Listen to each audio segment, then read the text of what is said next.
bersinar. Iya. Wah, cakuem. Cakuem tuh apa ya? Apa? Berem. Caludi itu apa ya? Dekil. Gelap. Abu-abu gitu. Saat gini-gini saya haji loh tuh. Iya terus. Astagfirullahaladzim. Astagfirullahaladzim. Waktu itu di pas bubaran taraweh kan Mama Lili bilang juga nggak boleh lu Oh iya, nggak boleh ya Tat ya ngaku-ngaku Pak haji. Ustadz, nih kita tuh pengen tahu kan Kokoh, Denny, Slim aslinya teh orang mana? Lahir mah di Bogor. Lahir di Bogor. Darahnya aja Tionghoa. Oh, ada Tionghoanya? Emang iya. Bapak, ibu gitu? Dari ayah. Dari ayah. Oh ada Tionghoanya, emang nggak kelihatan. Kalau yang ngomong bisa nanya begitu. kalau ngomong ke Darto gitu. Bentar, Ustadz. Iya. Darto ada tapirnya. Emang nggak kelihatan. Dia mah dia keturunan Wastafel Toto. Ya udah pasti ada Tionghoanya, maaf. Iya, bercanda. Ini kalau bercanda tolong betul. Apa yang Tionghoa? Iya, dari kalau orang Cina masuk ke Indonesia tuh 3 gelombang. Oh iya emang. Pertama tahun 700-an. Itu masih depan botak, belakang panjang kunci. Jet Li. Itu 700-an. Ya, tahun 700-an. Ke gelombang kedua Dinasti Ming 1400-an. Zaman Laksamana pada Cheng Ho. Cheng Ho yang iya. membawa agama Islam Nggak ada juga ya? Cheng ya sebetulnya sana. Cheng dibacanya. Cheng. Karena sebetulnya kalau pakai marin dia pakai ZHENG Cheng. Cheng Ho. Tapi Cheng Ho. Dan waktu itu kaisarnya pengen supaya semuanya tunduk di bawah kekaisaran Cina dan untuk ngirim semua laksamananya itu ngejemputin para raja dibawain ke sana. Iya. Rajanya diundang atau diambil atau gimana konsepnya? Diundang untuk diundang. berbaiat. Mau nggak berbaiat, ada raja besar dia mereka nyebutnya kaisar ya. Terus akhirnya ini bahkan taunya jadi bahasa sejarah ini ya. Gak apa-apa, seru Ustadz, kita mah seneng. Iya. Ambil minum Iya. Pak Ustadz. Ya, hatur nuhun, Masya Allah. Jadi tampinya iya kan. Saya berbagi pahala ini, berbagi saya ngasih. Masya Allah, silakan. Kok gue nggak kasih sur? Takut ini Pak Ustadz kalau ada Dari pahala. Pak Ustadz ada yang pegel? Dari pahala Pak Ustadz juga. rekening gua berapa nggak Pak mau kalah lah. Ustadz? Waduh. Terus Pak Ustadz 1400 tuh semuanya diundang. Tahunya justru dari ada buku judulnya 1421.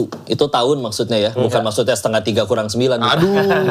setengah 3 kurang 9. Setengah 3 kurang 9 betul. Iya. Ngapain dibikin? Tapi di situ kayak veteran Amerika di angkatan laut, dia nggak percaya bahwa yang nemuin Amerika itu adalah Columbus. Karena Columbus berangkat tahun abad ke-15 1500-an. Iya. Terus? Dan di kapalnya Columbus ada peta masalahnya. Berarti kan dia udah ngikutin orang begitu kan. Dan satu-satunya yang udah punya kapalan itu adalah Cina di saat itu. Dan katanya 1400. Columbus itu memang keturunan Tionghoa juga kan ya? Kalau itunya Kan Columbus. oh iya. Columbus sasoy deh kau ini. Aku suka banget bercandaan engkau.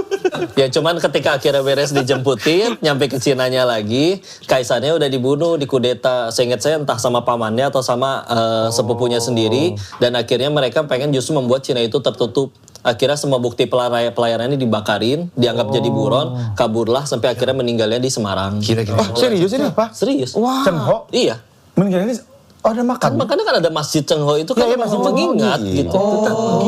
Keren. Gitu. Ya Allah, kita baru Udah tahu. gitu, itu gelombang kedua. Gelombang ketiga, waktu Cina dijajah sama Jepang. Tahun 1900 awal zamannya Ip Man. Oh, Ipman. Wing Chun. Karena Jepang itu lebih di utara daripada Cina, makanya pasti larinya ke selatan. Nenek saya itu 13 bersaudara, anak ke-6 terpisah sejak hari itu kabur. Karena beliau nyampenya naik ke kapal yang turunnya di Belitung. Oh gitu. Iya, akhirnya jadi orang Belitung sampai tahun 1966 pindah ke Bogor. Nah, udah gitu sayanya lahir tahun 91. Udah jadi orang Bogor.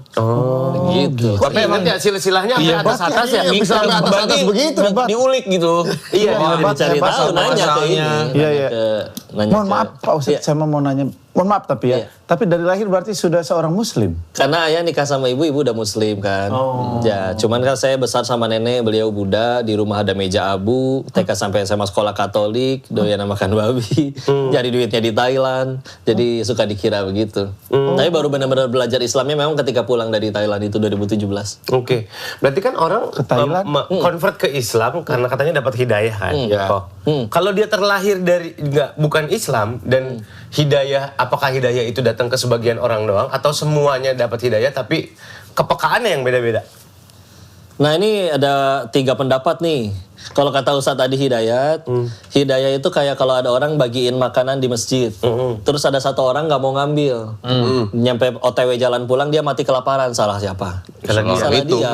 Nah Hidayah itu ada di mana-mana. Oh itu orang nipu sekarang hidupnya susah, pelajaran kan? Tinggal dia jangan nipu kan berarti kan? Tapi ada yang masih nipu, ya udah itu urusan dia. Oh itu tetangga saya gara-gara judo hancur, apalagi kuda misalkan dia. Kok ke saya? Karena yang tadi cerita. Oh iya, kemarin habis nonton kuda, Iya, tapi nggak ada gitu-gituan saya. Kagak ada saya itu. Kita nonton kuda. Iya. Ada nih menjagokan. Oh kuda ini tapi nggak ada. Emang kelihatan kalau muka-muka suka. Emang bukan judi saya. Enggak, kan haji. Iya benar. Astagfirullahaladzim. Ya Allah. Lucu sekali. Itu tuh tadi Hidayah. Iya. Atau juga ada yang berpendapat seperti kayak begini, ada hidayah duluan, ada taufik duluan. Hidayah itu petunjuk, taufik itu pertolongan.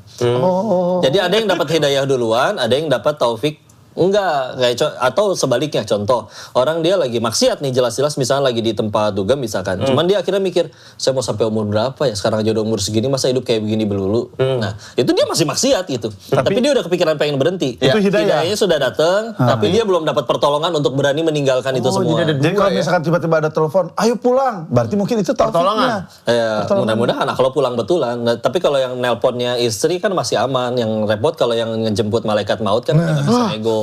Iya, amit-amit ya Allah. Iya, karena ada riwayat hadis yang menjelaskan bahwa malaikat maut itu nengokin kita sehari itu sekitar 70 kali dalam sehari. Iya. Malaikat maut Nengokin kita sehari 70 kali. Iya.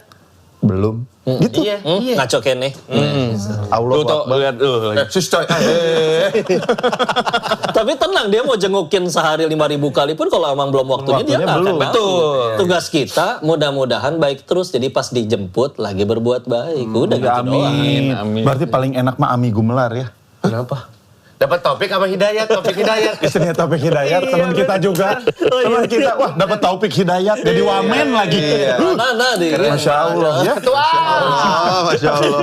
Iya. Tapi berarti Mikir kan kita. Taufik Hidayah. Berarti kan kalau tadi Ustadz bilang kayak orang di masjid bagi-bagi makanan. Ya. Berarti sebetulnya ada semuanya di depan kita. Iya, kita kan banyak dapat contoh loh di hidup kita di luar, bahkan di televisi, bahkan di tayangan-tayangan. Tinggal mau ambil atau enggak gitu. Cuman kan ya mohon maaf ya, saya sendiri dulu baru berhenti kebut-kebutan waktu SMA kan setelah dengkul sendiri jatuh gitu. Padahal teman-teman sendiri kan ada yang kemana ini nggak masuk, dia kemarin jatuh dari motor. Tapi tetap aja sebelum dengkul kita sendiri yang ngerasain kan.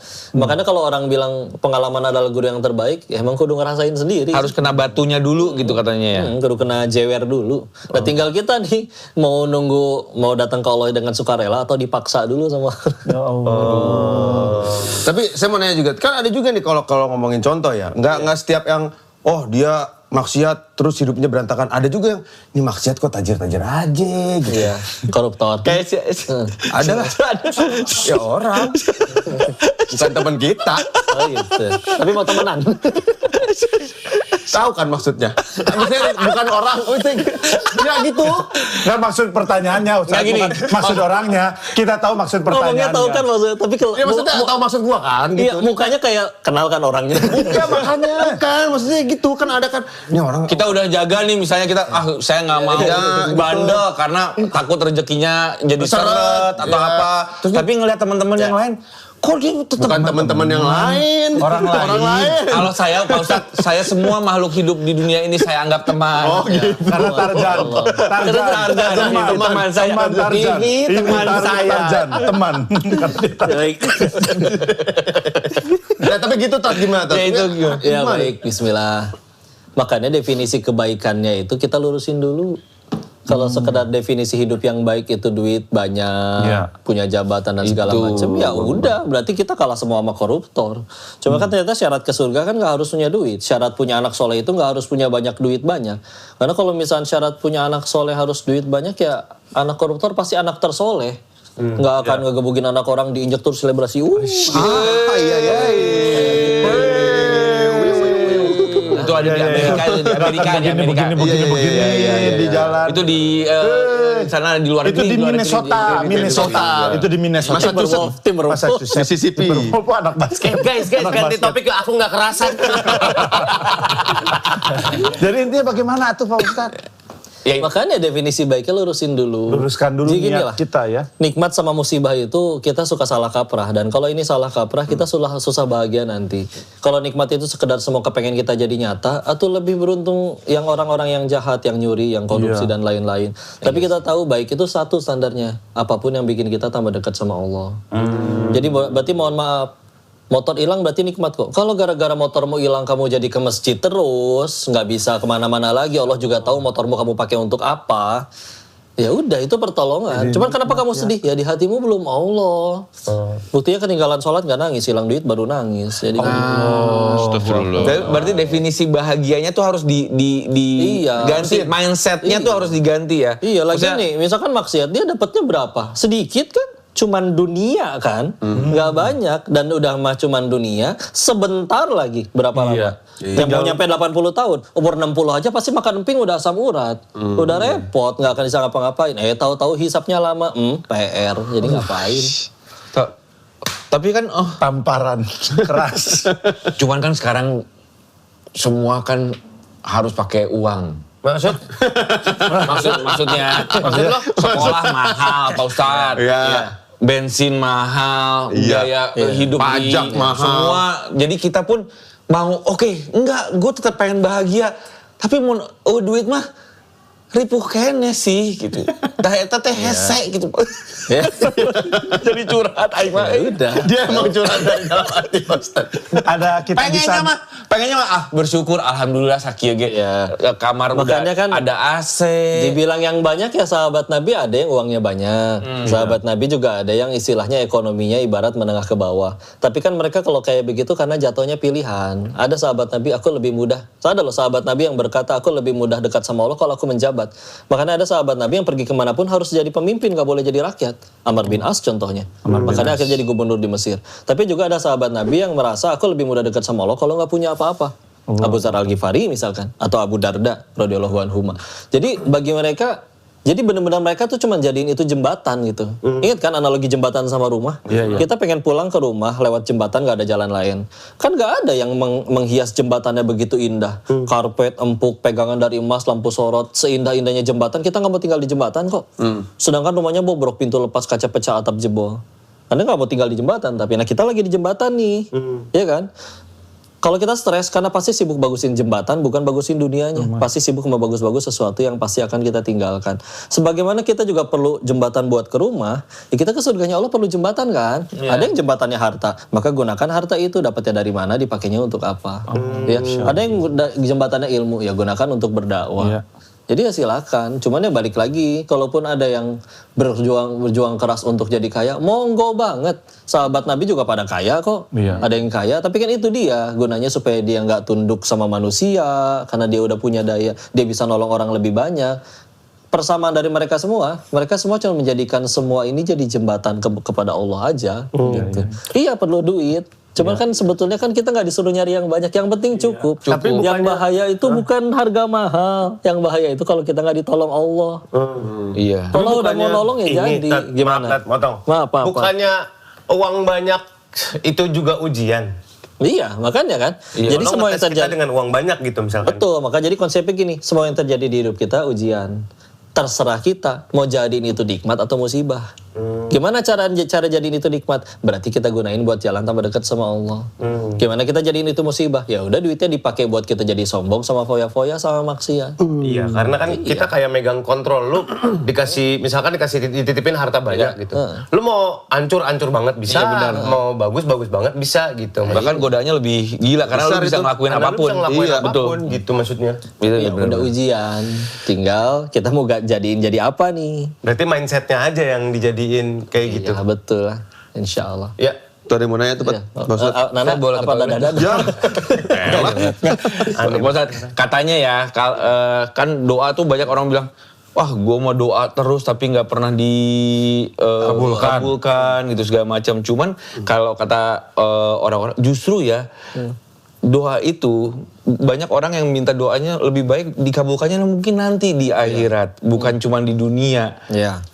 Justru orang-orang yang misalnya udah dekat dengan Allah, malah mereka tuh minta doanya tuh bukan buat dunia, buat di akhirat. Minta husnul khotimah, minta hidayah. Jadi memang kalau kita mikir doa kita nggak dikabulin, siapa tahu doa kita akan dikabulkan nanti di akhirat nanti. Tuh. Bahkan memang kalau kata Nabi doa itu kata siapa nggak dikabul, karena kata Nabi doa itu dikabulnya 3 cara. Satu, dikabul sesuai kepengen.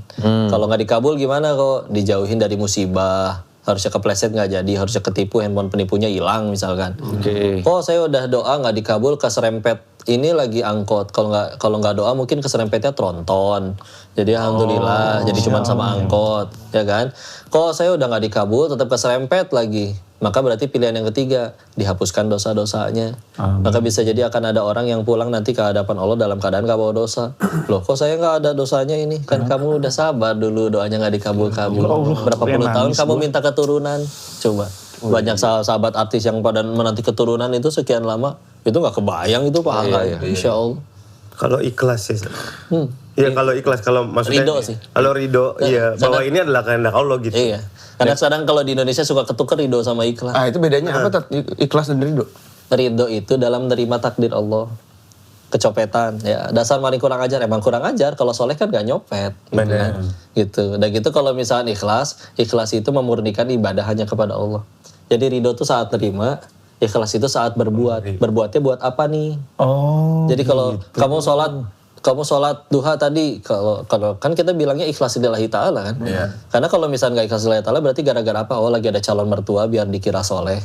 Ya berarti itu salah niat berarti kan. Itu kenceng lagi. Allahu Akbar. Sambil nengok. Kalau mertua belum nengok, Allahu Akbar. 2 kali. Udah kita sambil live lagi. Sambil live. Aduh, sambil. Mertuanya bingung.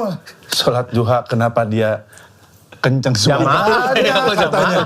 Wah aneh, aliran apa ini? Oh gitu, berarti kalau ridho itu waktu kita nerima. Iya. Kalau ikhlas itu waktu kita Beramal. Oh jadi kalau misalkan ada musibah, saya ridho ya Allah. Ini atas kehendak-Mu ya Kalau Allah. pakai bahasa Arab ya maknanya gitu. Cuman kalau di Indonesia ikhlas nggak nih? Ya, masalah bahasa itu ya. ridho nggak nih? Suka. Yang ikhlas ya nak, namanya juga musibah yang ikhlas. Ridho Tapi kan ya. untuk mencapai itu susah kan. Untuk punya ridho dan ikhlas tuh susahnya bukan main. Ada satu, saya pernah berbincang dengan almarhum Masya Allah Ustadz Jeffrey Al-Bukhari. Dia sempat bilang, Mes, salah satu ilmu tersulit dan saya pun masih belajar adalah ilmu ikhlas. Katanya. Kenapa sesulit itu? Ikhlas itu di waktu iblis diusir dari surga, di ayat 39-nya kan dari surat 15 Al-Hijr, dia sampai berkata, karena engkau yang menjadikan aku sesat, maka engkau akan sesatkan seluruh anak Adam. Tapi dia sendiri yang memberikan exception. Satu orang jenis orang yang gak bisa dia ganggu. Di ayat 40-nya, illa ibadaka minhumul mukhlasin. Kecuali hamba-hambamu yang ibadahnya ikhlas kepadamu ya Allah. Karena dia udah tujuannya Allah, berarti dia mau digoda pakai apa lagi. Dan kayak punten mohon maaf ya, kalau kalian cari misalkan ada nama orang namanya Abdurrahman ibnu Muljam. Ini bukan orang baik karena dia adalah yang nusuk atau ngebunuh Sayyidina Ali. Padahal sholat sampai jidatnya berdarah-darah. Ya kan? Orang-orang Khawarij. Tapi mereka disebutkan sebagai orang-orang yang paling Allah benci dan juga ya kayak gitu. Imannya tuh nggak nyampe hati gitu kan. Sedangkan di riwayat yang lain ada Nabi menjelaskan di hadis lagi ngobrol sama para sahabat, nunjuk ke pintu akan ada ahli surga tuh datang. 3 hari berturut-turut orangnya sama. Ya. Dan tidak disebutkan namanya siapa, cuman diriwayatkan bapak-bapak yang jenggotnya basah habis wudhu. Maka salah satu sahabat muda anaknya Amr bin As, Abdullah, ini izin gitu ke rumahnya pengen tahu amalannya apa. 3 hari berturut-turut gak nemu yang spesial, bukan yang tukang tahajud sampai semalaman, bukan yang hafal 30 juz. Maka kan ketika pengen pulang, jadi amalannya apa ya seperti kau lihat, gak ada yang aku tambah, gak ada yang aku kurangin. Tapi, aku gak pernah tidur dalam keadaan belum maafin orang yang nyakitin aku. Waduh. Aku gak pernah pengen nikmat orang hilang dari dirinya. Jadi ibadahnya standar. standar, tapi nyampe ke hati. Karena punten ya, sholat penting. Tapi kalau mau jujur orang Jepang bisa loh bikin robot sholat 24 jam. Bisa. Iya, Bisa. bener. Dan dia nggak akan nyelamatin ibu-ibu keserempet mobil di pinggir jalan gitu. Dan kita nggak akan bertanya, ih robotnya menisoleh mau jadi mantu aku nggak? Enggak gitu kan. Karena ada robot. Kita nggak pernah disuruh sujud ruku 24 jam. Pertanyaannya ibadah kita yang segitu-gitunya udah bikin kita jadi manusia yang seperti apa. Jadi sih pikirin, gimana biar ikhlas satu memang perlu waktu. Atau kadang kalau emang susah ikhlas kan penyebabnya biasa dua. Satu, karena ngerasa nggak tahu harus berbuat apa. Dua, karena ngerasa dirugiin. Maka obat yang pertama, ya perlu ilmu. Kita tahu kenal Allah. Kita tahu ini dunia ini konsekuensinya seperti apa. Dan akhirnya setelah diikutin, iya ya ada kebaikan. Dulu aku hidup sepuasnya, semaunya, nipu-nipu apa segala bohong. Ternyata pada kena batunya juga. Akhirnya kan jadi pelajaran tuh, pengalaman. Dua, ketika ngerasa dirugiin, berarti obatnya apa? Ya memang harus pakai sudut pandang di mana kita nggak pernah rugi dong. Yaitu dengan kacamata iman. Karena kalau udah tujuannya Allah ya kita kan ngerasa kecewa gara-gara saya udah nolong dia, malas mana terima kasih juga enggak. Nggak akan saya urusan sama dia lagi. Kalau nolongnya buat Allah, dia jahat ya dia yang rugi kan, dia yang jahat. Masa dia yang jahat kita yang dihukum. Tapi kan kamu dikhianatin. Ya saya mah bakal mati cita-cita ke surga. Nabi Adam aja diusir dari surga dosanya 1. Saya pengen ke surga emang dosanya 1. Atau harusnya ngasih bolu ke dia.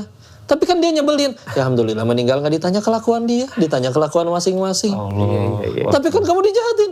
Ya tapi kan berbuat baiknya emang bukan supaya dia cinta. Biar Allah cinta aja. Satu dunia cinta, Allah benci juga kita yang repot. Buset. Gue butuh kacamata episode ini malu, gue mau nangis mulu dari tadi.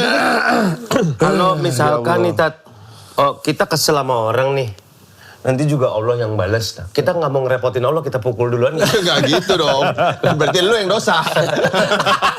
Saya nggak mau ngerepotin. Iya, dan ribet-ribet ya. Masuk kayak gitu sih. Kok pemikirannya aneh? Saya mah seneng nolong Allah, udah saya aja. Tapi kalau dari penjelasan Pak Ustadz tadi, betapa memang ilmu ikhlas tuh Berat ya? Berat lah. Nah, bukan hanya sekedar mengampuni, memaafkan berarti Pak Ustadz ya. iya. Berdiri Benar-benar sendiri sudah- juga kan berarti. Kadang-kadang udah diucapin di sini, di sininya belum, di sininya Masih belum. gerendeng. Karena berarti kalau ngelihat barusan Pak Ustadz, berarti intinya saya tidak berurusan dengan kamu. Saya berurusan dengan Allah. Apa yang kamu lakukan menjahati saya, Itu urusanmu dengan Allah Kamu gitu. dengan Allah. Ya, kamu yang rugi. Urusan saya dengan Allah, kamu kelaparan, akan saya bantu kamu jangan sampai kelaparan. Karena saya menunaikan apa perintah Allah membantu sama manusia gitu. Karena Allah suka. Udah gitu aja. Allahu Akbar. Kalau kita bantu, tapi sebelumnya kita pukul dulu. Tetap apa sih lu dari tadi doain mukul Yang aja. mana sih orangnya sih? Kan kita dianugerahi emosi. Ya apa sih Sur? Otak mau nanya yang mana orang itu? Bukan. Teman kita tadi yang maksiat tapi Kan kayak kita dianugerahi sama Allah ada emosi gitu. Ini adalah anugerah dari Allah. Itu kan ujian. Cobaan. ujian. Kalau tadi temen yang udah maksiat tapi tetap kaya akan ada hari yang nanti kalian berkata di hadapan Allah, untung bukan saya yang kaya. Waduh. Serius. Benar-benar. Kita lagi ngantri ini di pengadilan Allah. Udah gitu tahu-tahu kan ngelihat, aduh itu orang hukumannya parah amat bro. Dosana naon sih eta? Dosana iya. Aduh aing ge pernah deh kumaha ieu teh. Pas giliran kita lolos urang. Loh, mana lolos urang? Ya kan kamu di dunia udah nggak sekaya dia. Jadi nahan lapar kau mah sabar ngadepin istri, kau mah sabar ngadepin anak. Bener-bener. Saya Gue lapar pernah sih lihat sekarang klip nih. Raim Laude bilang bahwasanya mungkin Allah menyelamatkan kita dengan tidak mengabulkan doa kita. Iya. Benar-benar. Takutnya kita nggak mampu ya menanggung bebannya. Berarti apa yang dikasih ke kita sekarang, Allah merasa kita udah siap dong. Maksudnya kita dikasih, ya katakanlah apapun yang kita rasa dapetin dari rezeki. Iya apapun itu. Berarti kalau kita dikasih, Allah ngerasa kita udah siap belum? Siap nggak siap ya kadang kita kalau ngedidik anak juga kan, nah, kalau emang udah waktunya ya dia siap nggak siap. Kalau nggak digituin nanti nggak siap-siap. Dan itu jadi ada anggapan oh ini kalian udah bisa atau mungkin jadi ujian juga buat kita Iya diberikan dikasih, itu. sok mau buat apa dikasih gitu sama Allah. Ya, dan kalau balik lagi lulus atau enggaknya kan kitanya mau berbuat apa nih? Dan kalau yang tadi Berarti saya masalah motivasi bro. benar. Asik. Dan masalah tadi yang Pak Ustadz bilang semuanya harus ada rasa bersyukurnya yang lebih besar dari kita. Jadi menurut gua ya kayak tadi ya untung nggak ini. Jadi untung nggak cuman keserempet. Kayak cerita si Kabayan aja, inget kan? Iya. Dia pamer motor ke istrinya. Iya. Iteng keluar, Iteng. Udah gitu nggak keluar ya. Udah dia jemput, ditarik nyampe luar, motornya hilang. Aduh, halas ya, hilang. Alhamdulillah. Kok alhamdulillah? Untung saya udah turun. Kalau nggak ikut dicolong sama motornya. Cuma dia kan rasa bersyukur. Itu orang kapan sedihnya ya gitu. Meskipun ya banyolnya, tapi dah. Ya, kita bisa praktekin gitu. Nah, Pak Ustadz kan tadi bilang makanya harus ada ilmunya, harus dapetin ilmunya. Nah, Pak Ustadz sendiri mendapatkan ilmunya itu berapa lama? Nah, ilmu itu nggak tergantung IQ. Ilmu itu terserah Allah. Karena yang punya ilmu Allah, tugas kita mantesin diri, lantas gak untuk dititipin ilmu itu gitu kan. Dan Allah akan ngelihat effort kita. Dulu pernah waktu lagi kuliah hadis ya, guru pernah pada bilang kayak gini. Seorang yang belajar dari nol, insya Allah dia bisa jadi ulama, betulan ulama ya, dalam waktu 5 tahun katanya. Asal ketemu sistem belajar yang benar, guru-guru yang tepat, dan itu dia. Karena masalahnya Allah ngelihat nih, waktu kosong kita 6 jam. Sama ada orang waktu kosong yang saking sibuknya dengan sekian banyak amanah, dia ayah, dia direktur, mungkin dia apapun itu. Dan benar-benar cuma setengah jam. Tapi Allah tahu setengah jam itu kita benar-benar total untuk Allah. Dia baca kitab, dia ibadah. Itu Allah bisa jadikan ilmu yang dia pelajarin dalam setengah jam bisa ngalahin orang yang belajar sehari 6 jam. Karena ilmu itu gimana berkahnya. Dan kok bukannya ilmu tergantung IQ? Iya, meskipun dia IQ-nya rendah, terus akhirnya dia cuma bisa hafal 1 hadis, Allah ridho, Allah bisa jadikan 1000 orang mau ngamalin 1 hadis yang keluar dari mulut dia. Orang itu cerdas, dia bisa hafal 1000 hadis, tapi Allah nggak ridho karena dia cuma pengen dipanggil si pinter, si cerdas, si alim, si soleh. Maka Allah bisa jadiin nggak ada 1 orang pun yang mau ngamalin 1 pun hadis yang keluar dari mulut dia. Jadi gimana berkahnya kan? Apalagi Allah juga mengingatkan di ayat terpanjang di Al-Quran. Meskipun itu tentang hutang piutang ya, Al-Baqarah 282 belah kiri itu. Nah udah gitu, dijawabnya terakhir apa? Wattaqullah wa yu'allimukumullah. Bertakwalah kepada Allah, nanti Allah yang ngajarin kamu. Jadi aslinya dalam hal apapun ya, nggak cuma belajar. Kita kan sebelum angkat tangan juga Allah udah tahu kita pengen doa apa. Pertanyaannya, cuman pertanyaan yang paling sering diajukan, kok doanya apa ya biar punya jodoh? Kok doanya apa ya biar bisa punya anak? Ya pertanyaannya bukan doanya apa, tapi pertanyaannya kamu udah pantas belum jadi hamba yang doanya dikabul? Ilmu itu dalam arti apapun ya Pak Ustadz. Guys, apa kita sekolah ngemsi? Apa kita sekolah ngomong? Enggak. Apa kita sekolah ini berarti yang Allah menitipkan ilmu berbicara ini, public speaking ini kepada kita semua. Dapat rezeki lewat biwir itu. Bener. Bacot. Alhamdulillah. Berarti kita dikasih privilege dong. Untuk bikin amal lebih gede, untuk bikin dosa lebih gede, sama kayak harta dong, Ustaz. Ya makanya amanah kan. Makanya kayak mau viral, enggak. Tapi ingat meninggal nggak ditanya followersnya berapa kan? Ditanyanya kamu ngajarin apa ke followers kamu? Itu. Karena popularitas cuman alat buat ngenalin Allah. Berarti kesempatan kita untuk dapat lebih gede gampang loh, Ustaz. Misalkan gini, katanya amalan yang paling gede adalah nyenengin orang yang hatinya lagi sedih gitu. Bisa ya, boleh. Berarti kita dikasih amanah bahwa kita punya power lebih gede untuk menghibur banyak orang gitu, Ustaz. Alhamdulillah. Cuman asal ngehiburnya juga ya hati-hati, jangan berlebihan, jangan bohong, jangan dusta. Jadi ya sebisa mungkin. Oh rumahnya bisulnya gede kemarin ya, iya segede apa, segede rumah, bohong. Ya udah berarti jangan bohong jangan bercanda kayak gitu lagi. Ya Allah. Tapi kan kalau bercanda itu Tat. Kita doa biar enteng jodoh terus dapat istri yang kurus kan enteng tuh. Iya. Jodohnya enteng. Seumi kuari. Iya, Umi kuari. Berarti 35 sebut pakai disebut merek. Gak apa-apa kenal kan. Baik. Iya sih, tapi kan kita cuma manusia, Tat. Untuk mencapai itu kan Iya, ya menjaga kadang-kadang manusia mah suka ada kuku lutusnya, suka ada geger. Kuku lutus itu apa? Iya, geger Gerendeng. Suka ada sedihnya. Kadang-kadang kita pas lagi sedih, lagi sedih lah gitu. Disuruh sabar, disuruh ikhlas. Tapi nggak bisa, gue lagi sedih, gue mau sedih dulu, boleh nggak? Ya udah silakan. Cuma kan nanti kan orang yang sedih pasti capek juga. Sampai kapan ya sedih melulu? Jadi hiburan lah minimal dia gitu kan. Kalau udah benar-benar mentok ya akhirnya mungkin dia mulai sujud. Makanya kadang salah satu nasihat ya, kalau pengen tadi nyampein ikhlas tadi nyambung dengan pertanyaan maksudnya yang tadi. Kalau A pernah bilang kayak gini, misalkan nih nanti kita udah pada mati semua nih, terus ternyata nyampainya bukan ke yang ke surga, ke yang satu lagi. Terus pas lagi sambil kita disetrika nih, kan kesakitan tuh. Nah gitu kan, ya Allah, pengen mengulangi, andai aja bisa hidup sebulan lagi, pengen berbuat baik. Misalkan, jreng, dikasih hidup sebulan lagi. Kira-kira itu sebulan pengen hidup kayak gimana? Apakah kita bakal peduli kalau tetangga kita mobilnya lebih bagus? Udah amat. Apakah kita mau peduli mau orang mau julitin kita? Iya. Apa kita mau peduli ketika teman-teman kita bikin grup lagi yang nggak ada kitanya? Udah amat. Maka pertanyaannya tuh pada jadi orang baik. Kenapa harus ngerasain mati dulu baru pada jadi orang baik? Mending itu sebulan lagi. Iya. Kita bisa jadi nanti malam. Ini bukan yang bakal dijemput malaikat maut semua dari tadi. Ya benar. Saya mulu dari tadi awas ke sini. Iya. Cuman emang geraknya dari kiri aja. Gitu ya. Nah, dari tadi kan kanan melulu biar nggak sakit Tapi leher. kayak gini tadi lihat ya. Semua tuh. Kalau caranya. Kok lu balik lagi deh? Kalau terus. Juga ya.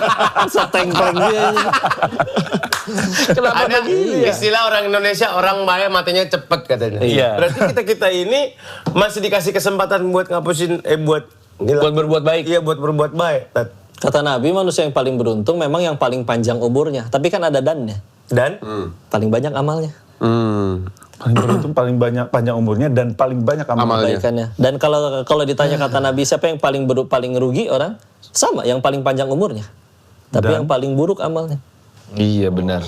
Jadi dia seolah hidup cuman buat nabung kuota siksaan setelah mati. Aduh. Coba aja baru sekali maksiat langsung mati. Berarti digorengnya kan cuma sekali. Iya.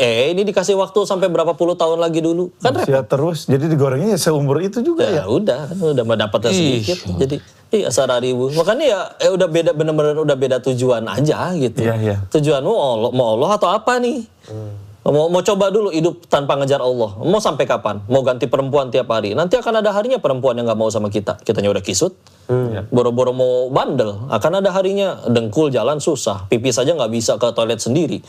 Ya mau tunggu kayak gitu dulu. Ya sedangkan dengan akhirnya kita ngedekat kepada Allah yang lebih awal, kan beda takwanya orang yang udah sepuh gara-gara udah nggak bisa ngapa-ngapain sama takwanya orang yang udah mulai dari masih muda. Oh itu beda. Beda derajatnya di sisi Allah. Dan meskipun, tapi kan kita tetap ada tadi ya, mungkin menggerutu atau kayak gimana. Ya kabar baiknya mau kita dapat hidayahnya nanti ke umur 83, selagi akhirnya benar-benar pulang ke hadapan Allah dalam keadaan husnul khotimah, ya Allah mah baik. Yang penting nyampe surga juga kan. Pertanyaannya itu dia. Daripada mikirin nanti harga naik apa segala macam, mendingan mikirin saya mati kemana ini. Karena ya aslinya kalau ada satu hal yang pasti ngejar kita selain maut, ya rezeki. Dipikirin harus, tapi sampai jadi stres sampai lupa Allah itu jangan, gitu. Dipikirin mah wajib gitu. Jadi bukan berarti dengan ada nasihat kayak gini itu berarti udah apa sih masa enggak. Buktinya sahabat Nabi semuanya pikirannya sama kayak begitu, tapi tetap aja ngurus negara, tetap aja bisnis, tetap aja berbuat baik ke orang. Nggak ninggalin mereka semua kan? Karena sadar betul mereka cuma lagi jalanin jembatan mereka masing-masing menuju surganya Allah. Ya Allah. Gitu. Iya, paham. Soal jemaah yuk. Ntar dulu, belum waktunya. Kemis bro.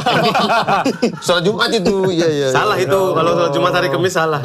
Berarti Tat, ini tanya lagi Tat. Ya. Masuk surga itu kan hak prerogatifnya Allah ya? Ya. Allah yang menentukan siapa yang akan masuk surga. Sekarang juga udah ditentuin. Udah ditentuin? Udah tuh. Serius? Hah? Allah tuh udah tahu. Allah tuh udah garisin. Ini yang ada di sini yang ke surga siapa, yang ke neraka siapa, Allah udah tahu. Lah kan itu bisa dirubah. Misalkan dia tobat, akhirnya dia yang harusnya masuk sebelah kiri jadi. Pasti. Allah udah tahu Allah itu udah tahu akan nanti di tobat umur segitu ujungnya. dia akan tobat. Iyalah. Allah Maha tahu. Masalahnya kita nggak tahu ya, kita jalanin aja. Terus kalau orang yang ditakdirkan yang menurut Allah masuk neraka nggak akan Emang bisa dia tahu dia, diperbaikin. emang dia tahu masuk neraka? Nggak tahu. So tahu kan? Ya udah kan ya. Makanya ketika Nabi ditanya gitu, berarti ngapain? Kan sahabat aja bertanya, Iya, pasti. kalau gitu ngapain kita beramal? Iya. Perintah Nabi, malu, beramallah kalian. Karena satu, kalian nggak tahu. Dua, orang akan dimudahkan sesuai dengan nanti amalannya. Contoh, orang ini ahli surga, maka pasti akan dimudahkan menuju amalannya orang surga. Contoh, ini bisa jadi bahasan, bisa jadi macam-macam. Mungkin kalau ngundang yang lain, mungkin akan ada bahasan yang lain. Tapi entah gimana nih, ini kita, bagi saya ini mah kayak lagi ngaji aja. Cuman beda tempatnya aja. Gitu. Kalau Allah nggak pengen kalian nyampe ke sini kan gampang. Dibikin mobilnya hilang, motornya hilang, atau kuncinya hilang, atau kalian yang hilang, atau iman yang hilang lebih repot lagi. Ya. Tapi ya nyampe ibu-ibu ke pengajian. Kalau Allah nggak mau kan gampang. Iya. Masjidnya dibikin roboh atau gimana. Makanya kadang kalau kita lagi ketemu orang-orang di pengajian, lagi bahas Allah dan dia bisa mau dengerin aja. Oh, ini Allah memang pengen dia nyampe surganya Allah kan. Karena kalau Allah nggak mau kan gampang. Iya. Semua atas Dibikin orang kehendak aja. Allah intinya. Iya. Kita berjalan, kita bergerak gitu ya Pak Ustadz ya. Kita emang nggak tahu gitu kan. Iya. Jadi kalau nggak tahu ya jangan so tahu. Kalau gitu jangan-jangan saya alin neraka. Iya so tahu. Siapa tahu jadi kiai kok. Nanti nggak ada yang tahu. Iya. Heeh. Bener juga. Pokoknya mah apa istilahnya sami'na wa ata'na gitu ya. Pokoknya mah ikut aja pasti ini mah udah kehendak Allah, jalannya Allah. Kumaha Allah weh. Apa itu Samina Pak Samina Ustadz. EE? Kami dengar dan kami wa tahan. ata'na. Artinya. Oh, gue kira bahasa Sunda Samina.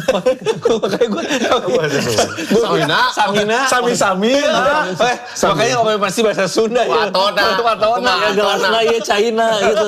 Sami-sami na wa ato. Watona. Apa tuh? Kira bahasa Dan Sunda. amalan yang kelihatannya gampang, amalan yang gampang tapi bisa merayu Tuhan. Terserah serius. Hah? Makanya kok kepikirannya kayak gini. Waktu kita sebelum kan kita merayu Tuhan pengen dikabul doanya kan. Iya. Pengen hidupnya enak misalkan ya. Pengen dimuliakan. Pengen masuk surga. Iya, seperti itu. Ya udah, seperti para sahabat aja. Mereka juga masing-masing kan. Iya, betul. Iya. Karena contoh waktu pengen punya keturunan kan nanya ke setiap kali ada orang yang berhasil hamil atau punya keturunannya.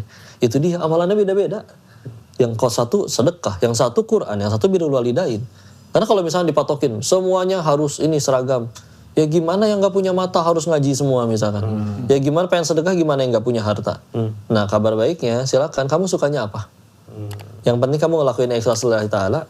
Ya bagi Allah itu mahal gitu. Bukankah Nabi pernah diperlihatkan, aku diperlihatkan seseorang sedang menikmati surga. Apa amalannya wahai Rasul? Dia menyingkirkan ranting yang tumbang di jalan takut menghalangi saudaranya. Nggak ada yang muji, nggak ada yang minta foto, nggak ada yang minta tanda tangan. Tapi dia lakuin itu murni cuman karena aku tahu Allah nggak akan menyanyiakan ini. Maka bismillah dia lakuin. Maka amalan yang paling besar di sisi Allah mana? Yang paling ikhlas. Maka tadi apa amalan malam ke Allah? Silakan. Maksudnya sukanya apa? Ada orang yang saya kalau sholat malam susah bangun, tapi kalau baca Quran insya Allah. Tapi kan juga ada, saya kalau baca Quran ngantuk, tapi kalau dagang mah semangat, hayu. Ya sana dagang. Siapa tahu dengan kamu dagang, kamu punya keuntungan yang bisa bangun masjid daripada guru ngaji ada yang belum bisa bangun masjid padahal ngajar puluhan tahun. Karena memang amalannya kan di ilmu. Emang yang motivasinya emang buat Allah. Iya, yang penting ikhlasillahi ta'ala. Yang mana aja, bebas. Duh, Masya Allah. Itu pala Pak Ustadz, Iya. nahan cirik kita tadi. Kayak ada yang mau ditanyain. Saya kan dapat endorsan nih Pak Ustadz. Saya takut kena ain Pak Ustadz. Sebentar kan endorsan kan mau nggak mau kan harus nih. Alhamdulillah dapat pertolongan dari Allah. Asik. Terus lagi bangun rumah, banyak endorsan. Cuma kan jadi harus begini-begini Pak Ustadz. Sombong, itu ria. Bukan ria, ya takutnya gimana supaya nggak kena ain Pak Ustadz. Ain itu nggak bisa kena lewat medsos. Oh gitu? Iya. Nggak bisa. Ain itu ada. Bahkan Nabi menyebutkan ainul haq, ainul itu benar-benar ada. Bahkan kalau ada yang bisa mendahului takdir selain takdirnya Allah, maka salah satunya adalah ain. Tapi ain itu kenanya ketemu langsung kayak gini, ada ucapan, apalagi sampai disentuh. Oh gitu. Contoh, kamu teh misalkan menikah sepisan dan sampai kita benar-benar dengkiri, terus kita nggak nyebut Allah lagi. Itu bisa. Tapi kalau di handphone ya, di foto gitu kayak gitu, itu nggak bisa kena. Nggak bisa kena.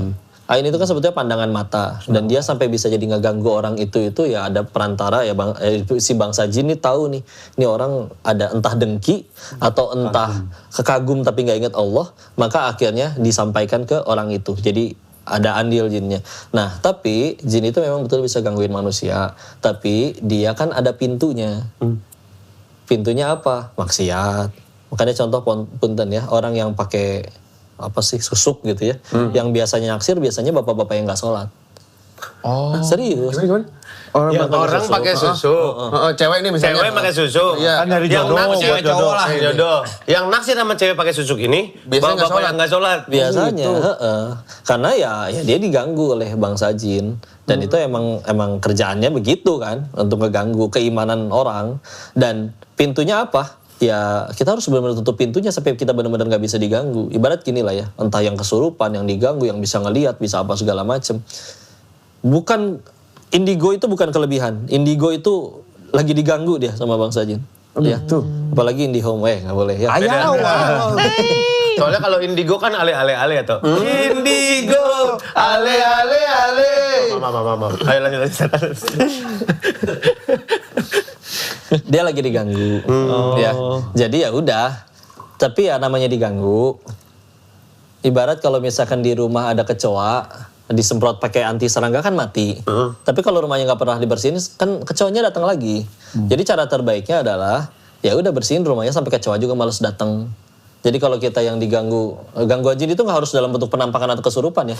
Dibikin males ibadah, ya. Kayak asa berat gitu, males gitu. Entar lagi, azan, nyantai. Tinggal wudunya ada, sajadahnya ada, udah bener-bener tinggal sholat. Entar lagi deh, sosok nyari, ya ada telepon lagi pas. Ya. Jadi ya itu juga gangguan gitu. Nah pintunya ya semakin terbuka pintu maksiatnya, semakin mudah dia diganggu. Maka kalau ada orang yang benar-benar dia ngejaga dirinya, tauhidnya bener kuat ya, dia juga nggak bisa diganggu. Iya, dia orang soleh betulan. Ya cuman dia mau istrinya atau anaknya seneng kalau misalnya ayahnya posting itu di medsosnya gitu. Dan kita posting laki-laki benar-benar niat ya udah aku pengen nyenengin kamu aja gitu. Atau kalau tadi misalnya endorse, ya saya mah ini urusan kerjaan gitu ya, ini udah SOW-nya seperti ini ya sudah gitu kan dijalanin. Bukan pengen nunjukin aku hebat keren apa aku punya ini kamu belum punya rumah. Nggak ada niatan kayak gitu, murni ini kerja. Dia bisnis, dia bayar kita ya udah gitu. Dan kitanya taat takwa. Orang nggak suka, jin nggak suka juga nggak bisa ganggu. Dan balik lagi ke yang awal berarti ya Pak Ustadz ya, saya posting ya karena Allah, saya bekerja karena Allah, biar Allah yang menjaga apapun yang terjadi itu ya Pak Ustadz ya. Dan medsos mah alat aja. Iya. Nanti kita berangkat kerja harus diniatin ya. Ya Allah saya berangkat kerja karena Allah Ta'ala gitu ya. Harus ke sesuatu Kan emang gitu kan, bismillahirrahmanirrahim, Allah, la haula wala quwata illa billah. Itu berserah dulu tuh. Udah berserah, ya tinggal tambahin ya Allah pengen nyari nafkah ya Allah untuk anak istri. Karena mungkin anak saya masih bayi nyari uang sendiri. Ya udah, jadi Tapi aja. nih ngomongin manusia kita nih. Ya pertanyaan menurut gue perwakilan dari teman-teman, apakah bisa manusia merasakan cukup? Karena kan kita dulu pernah ada ngekos, rumah ngontrak. Sehari duit 50.000, tapi hidup-hidup aja. Terus sekarang udah alhamdulillah dikasih lebih, tapi tetap ada masih pengen yang lebih. Apa jangan-jangan kita nggak akan nyampe ada kata cukup di hidup ini gitu? Silakan kalau pengen mikir kayak begitu. Cuman uniknya ada orang yang nggak rasa cukupnya ketika ngelihat, ya Allah aku udah tahajud, teman saya tahajudnya lebih banyak. Aku nggak cukup, aku pengen lakuin lagi. Tinggal kita mau cukupnya kemana nih? Cukup sama ngelihat harta orang terus? Atau cukup sama nikmatan orang terus? Ya kalau dibilang ibilahnya, oke, yuk sama-sama sepakat dulu yuk, manusia nggak bisa ngerasa cukup. Iya, para sahabat juga nggak ngerasa cukup. Makanya mereka saling beradu. Apa? Saudaraku itu tahajudnya lebih banyak, aku harus lebih banyak. Apa? Dia puasanya nggak Senin Kamis doang, tapi puasa Nabi Daud. Ya udah aku juga. Itu juga. Oke. Makanya kan sampai Nabi menyebutkan kalau ngerasa nggak cukup terus sampai akhirnya kita iri, gitu kan. Nah ada iri yang boleh kata Nabi, ya kan. Iri ketika ngelihat orang punya harta tapi dipakai kebaikan. Iri ketika orang yang punya ilmu lalu dipakai buat kebaikan. Justru harus iri sama yang kayak gitu. Yang jadi pertanyaan, kamu nggak ngerasa cukupnya ketika iri ngelihat apa dulu nih? Ngelihat duitnya koruptor atau lihat duit artis yang tadi yang maksiat terus tapi malah lebih Kayak ini lebih kaya. Ya udah, apain? Titipan, mati lampu sedunia juga nggak bisa diambil duit. Iya. Lampu sedunia. Jadi pakai nanya itu tadi, mention lagi. Sudarto. Ya kan callback. Kan ada, wah tahu callback. Oh Dennis tahu callback. Callback. Kok, tanyain lagi kok. Kalau kita ngaji nih, baca Quran, belum ilmunya belum cukup untuk membaca artinya juga. Tajwid. Bukan baca doang gitu, maksudnya baca Quran baca doang, nggak yang mengartikan satu-satu, dilihat, ditelaah, diserapi gitu. Cuman ngaji baca Quran terus udah shadaqallahul azim taruh lagi, itu nggak apa-apa nggak? Harus ada peningkatan? Kalau Al-Quran mah memang pahalanya per huruf. Bukan alif lam mim satu huruf. Alif itu satu huruf, lam satu huruf, mim satu huruf. Dan satu huruf dibalas dengan 10 kebaikan. Kalau belum lancar, maka kan pasti diulang-ulang. Maka pahalanya lebih banyak. Kalau udah lancar berarti gimana? Kan nggak mungkin orang lancar ngaji cuman Yasin, shadaqallahul azim. Kan nggak mungkin. Pasti dia juga baca lebih banyak. Karena emang udah benar-benar lancar bacaannya. Cuman, nggak ngertinya juga, ya kan ibaratnya sebagaimana ada santri yang disuruh ngambil air pakai rotan bakul nasi kan. Iya. Ya airnya nggak akan dapet, orang bolong kok. Cuman kan tahu-tahu jadi bersih wadahnya. Apalagi kalau misalkan ngerti. Jadi ibarat seperti jadi rapet, akhirnya airnya bisa ikut keambil. Jadi manfaatnya lebih banyak. Tinggal masalahnya mau atau enggak. Cuman ya alhamdulillah sih masih mau ngaji juga.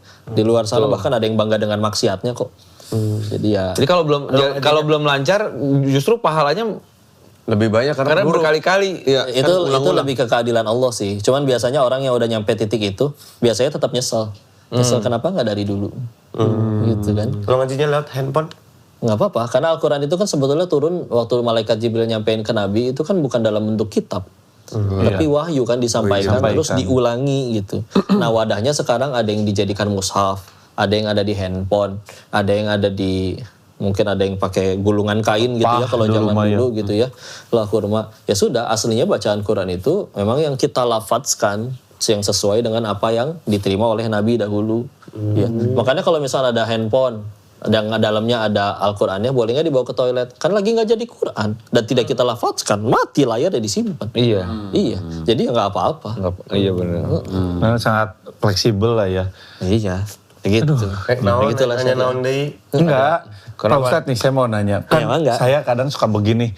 Kumaha? Kayak gini-gini. Ayo Tok, jelasin Tok. Dia suka gimana Tok? Ah, nggak usah lah. Saya tuh suka begini. Kadang suka begini. Saya aneh nggak sih Mas? Kadang suka begini. Saya aneh itu. Terlalu aneh.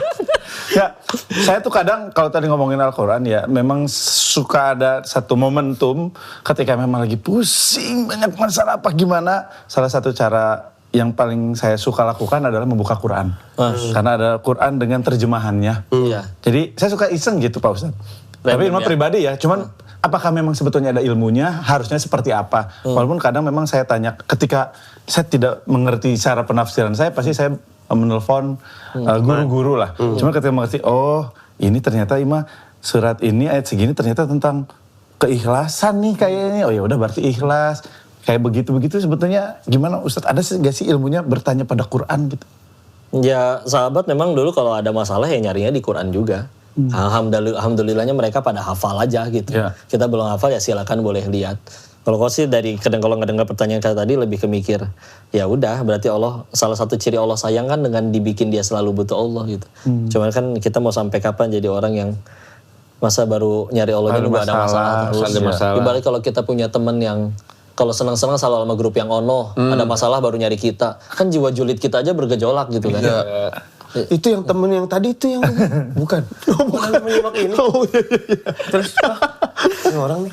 Iya, ya padahal kadang kita suka kayak gitu ke Allah. Lagi senang-senang sama teman-temannya, tapi giliran ada masalah baru aja sujud sambil nangis. Kenapa saya? Kemana wae bro? Mari mana aja gitu.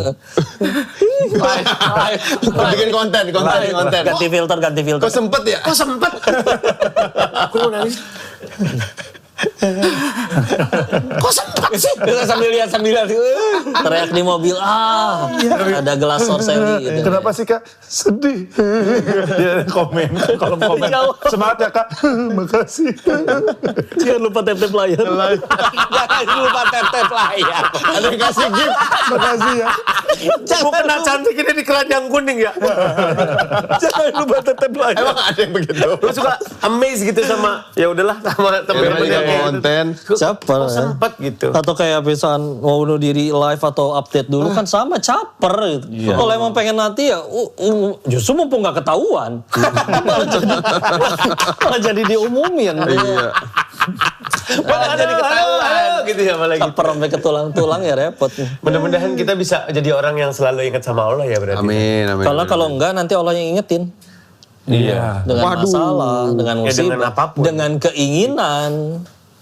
Dengan rezeki bisa juga. Iya, dengan apapun. Dengan Bukan berarti gue lagi mencoba mengilhami bahwa kita tuh dapat posisi sekarang ini, apa yang dulu kita doain mudah-mudahan ya dikabulin, berarti kita dianggap udah siap. Kalau dianggap udah siap masa kita kagak siap lagi gitu maksud Dan gua. jangan ngeluh gitu. Iya. Posisi yang ada di kalian sekarang itu bisa jadi impian banyak orang. bener, Termasuk ibu-ibu yang lagi mual gara-gara hamil ya kan. Mualnya kalian itu bisa jadi impian sekian banyak wanita di luar sana yang pada pengen punya anak. Jadi sama yang lagi ngurus toddler, ngurus anak, yang lagi menyusui itu impian. Udahlah, jangan suka malu kalau nikmat dari Allahnya tuh terlalu banyak. Kita sendiri nggak suka sama orang yang nggak tahu diri kan. Maksudnya kita jadi hamba yang kayak gitu ke hadapan Allah. Iya. Kualitas ibadah gitu-gitunya. Zuhur 5:30, asar 5:30. Sholat lupa rakaat wae. Subuh sebangunnya. Kuliah kulhu wae deh. Ganti ge Mun sholat lupaan kieu kumaha tet. Biar inget deh. Satu. Dua. Orang sok minang deh. Entah kieu nya minang poho. Poho rakan sabaraha nya. Sujudnya lama tuh biasanya. Gara-gara mikir abis ini tasyahud apa berdiri. Sok kieu dah. Ulangi deui mah nya. Nambah deui, nambah we lah. Nambah we lah. Iya, nambah. Nanti ada Tapi sujud itu ilmu tuh. sahwi. Kalau gitu gimana? Kalau gitu gimana? Berarti Nambah, ilmu iya, kalau iya. lupa. Nambah ya? Lebih baik nambah ya? Sujud sahwi. Kalau misalkan sahwi kita selesainya. lupa, ambil asumsi yang paling sedikit. Rakaat 3 atau 4 ya ini. Oh, 3 berarti. Anggap aja 3. Terus abis itu? Sujud sahwi. Sujud sahwi ada 2 cara. Gimana? Sebetulnya hadisnya banyak, tapi dirangkumkan jadi 2 yang paling utama aja ya. Kalau kita lupanya pas lagi sholat, maka begitu udah beres tasyahud, jangan langsung salam, tapi sujud sahwi 2 kali. Allahu Akbar, sujud, Allahu Akbar, duduk lagi, Allahu Akbar, sujud lagi, Allahu Akbar, baru salam. Tapi kalau benar-benar ingatnya setelah udah beres sholat, udah ngobrol kayak gini, oh iya tadi 10 menit lalu sholat, asa cuma 3 rakaat, padahal harusnya 4. Ya itu bisa balik lagi ke tempat sholat, dan ketika masih ada wudhu, boleh Sholat langsung, lagi? enggak sujud, sujud sahwi aja. Sujud sahwi aja. Bacanya apa? Bacaannya kalau benar-benar nggak hafal, karena riwayatnya tidak diwajibkan plek-ketiplek harus seperti itu ya. Maka boleh sempat ya Allah hamba berniat menyempurnakan sholat hamba yang mungkin ada kekurangan atau kelebihan dengan sujud sahwi ini. Ya Allah itu juga udah cukup. Kalau lagi ngimamin, imamnya ikut kita sujud sahwi lagi dong. Kalau misalnya lagi, ya pernah imam lupa dan akhirnya dia sujud sahwi dan akhirnya kami makmum ngikutin. Gitu. Berarti karena makmumnya juga lupa berarti ya Terus itu. kieu teh sebelum Atau ada salam sujud dulu, Allahu Akbar, duduk antara 2 sujud, sujud lagi, baru gini lagi. Iya, baru salam. Kalau mamu memang nggak boleh ngingetin. Boleh. Tilu kayaknya karek tilu. Teh kitu meureun. Subhanallah.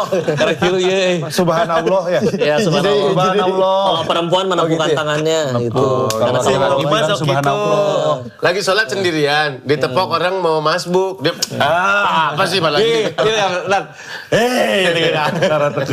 dan imamnya pun ketika misalkan dia harusnya duduk ya, tapi harusnya rakaat kedua dia malah berdiri gitu ya. berdiri. Harusnya duduk dia malah berdiri. Nah, kalau misalkan dia masih kayak menuju berdiri, makmum berkata subhanallah, maka duduk lagi. Tapi kalau misalkan ternyata dia udah kepalang berdiri, bahkan udah baca al-fatihah baru ada yang subhanallah, terusin. Oh gitu. Nah, nanti baru di akhir sujud sahwi. Gitu. Jangan, aduh udah Al-Fatihah, tinggal 1 sholat lagi. Duduk lagi. Umat baru ingat belakang, jamaah baru ingat, subhanallah. Manja duduk deui, jangan terusin aja. Maunya duduk deui.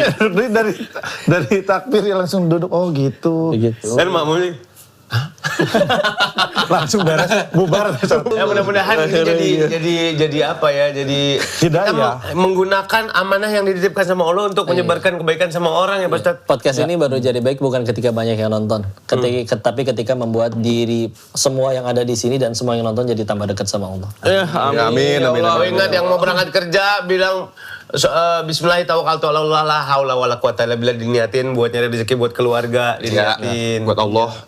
Semoga kita semuanya dapat hidayah dari episode ini dan datangnya Pak Ustadz jadi taufiknya, pertolongannya. Amin. Mohon doanya. Terima kasih. Terima kasih. Ustadz Dede. Masya Allah, nun pisan atau nuhun pisan. Insyaallah, yang kedua